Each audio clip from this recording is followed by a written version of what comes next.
Now, the bill has also enhanced the federal Medicaid matching funds, and during this unwinding, millions of people are expected to lose coverage, and that could reverse recent gains in coverage too.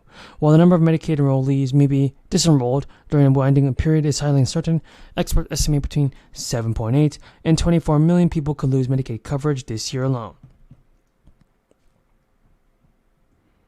Folks, the lawmakers are taking action. Billions of federal aid are being used towards new relief payments, and a one-time direct check worth $100,000 will be deposited. This is necessary action as millions of Americans continue to struggle due to the crisis. And while the federal government is dealing with a debt crisis, many local states have a cash surplus and rainy day funds. As a result, 27 states are considering cutting taxes or eliminating them altogether. According to the National Association of State Budget Officers, there has been 2 short years of widespread budget surpluses amid recent state policy. The Institution of Taxation and Economic Policy suggests that many states have now tax cut fever and are looking at offering property tax cuts, rebate checks, and reducing the amount of income taxes paid. In the case of Mississippi and Arkansas, cutting state income tax altogether is their plan. But CBS has noted that there are a number of reasons that state lawmakers have provided for the move. It includes making their states more economically competitive, boosting their growth, and boosting taxpayers who are struggling with inflation. For instance, the Georgia governor signed a bill that would give people in Georgia state income tax refunds. That means you can get up to $500 in your bank account for just owning a home. Single taxpayers and filers married jointly who will get $500 and $250 too as well. And head of household filers will get $375, and married people who file joint returns will get an additional $500 based on individual or couple's tax liability. That we felt confident our resources could last until the beginning of June. Okay.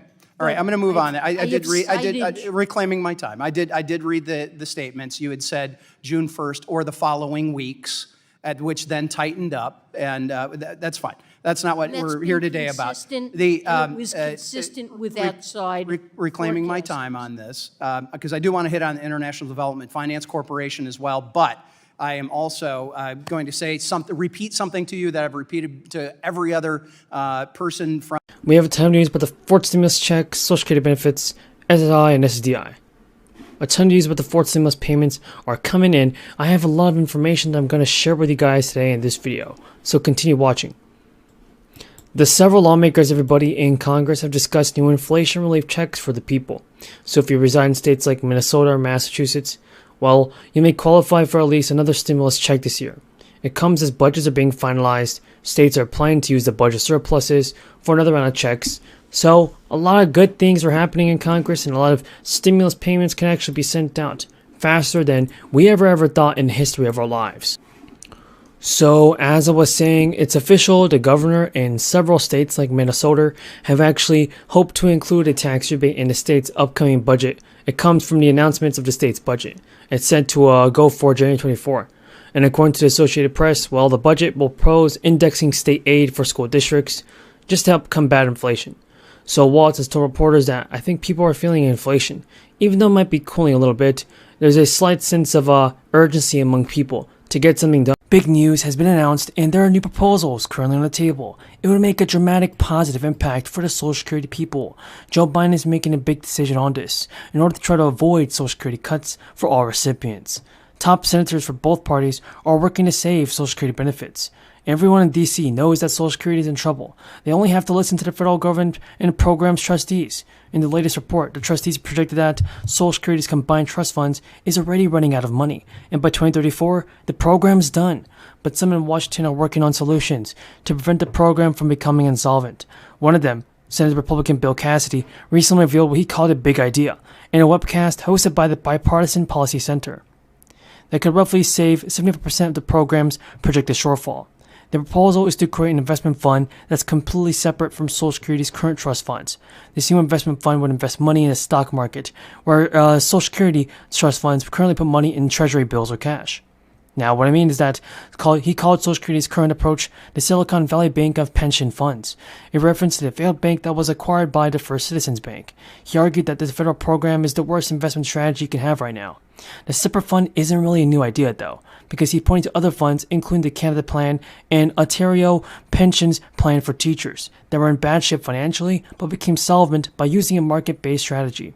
There are some details remaining to be worked out.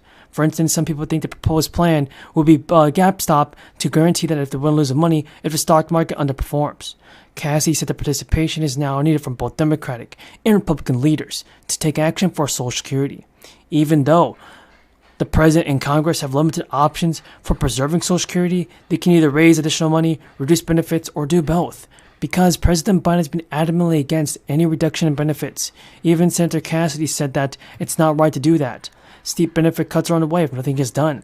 Because of this, Americans who have retired yet should save as much as they can in retirement accounts to get things ready for the financial shortfall.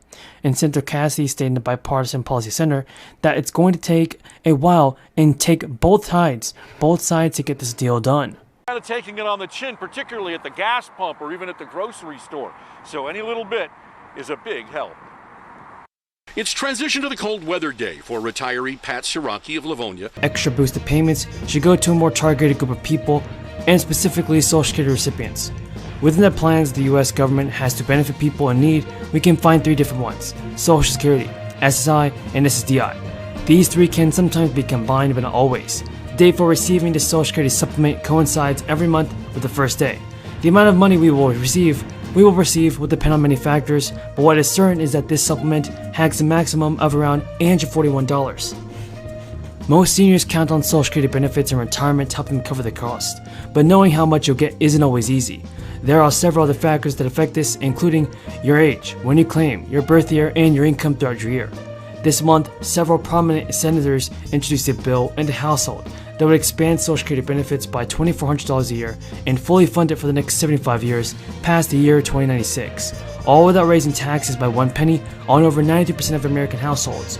Lawmakers introduced legislation following the recent release of an annual report by the trustees to the Social Security and Medicare trust funds that showed Social Security currently has $3 trillion surplus and can pay out every benefit owed to every eligible recipient until 2034. Under this bill, Social Security benefits for current and existing recipients would be increased by $200 a month.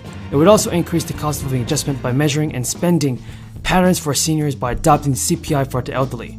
The new legislation, the Social Security Expansion Act, would raise the earnings cap on Social Security taxes as earnings are taxed up to $147,000 a year.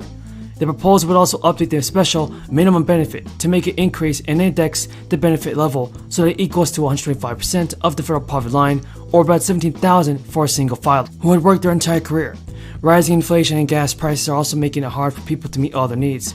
Several states are working on proposals to help residents offset the impact of inflation. Kentucky is the latest state to join this growing list, and a stimulus check from Kentucky could give residents a one-time tax rebate worth $500. Both the chambers in Kentucky have come up with different plans. The Senate has proposed a one-time tax rebate, while the House wants to reduce the income tax from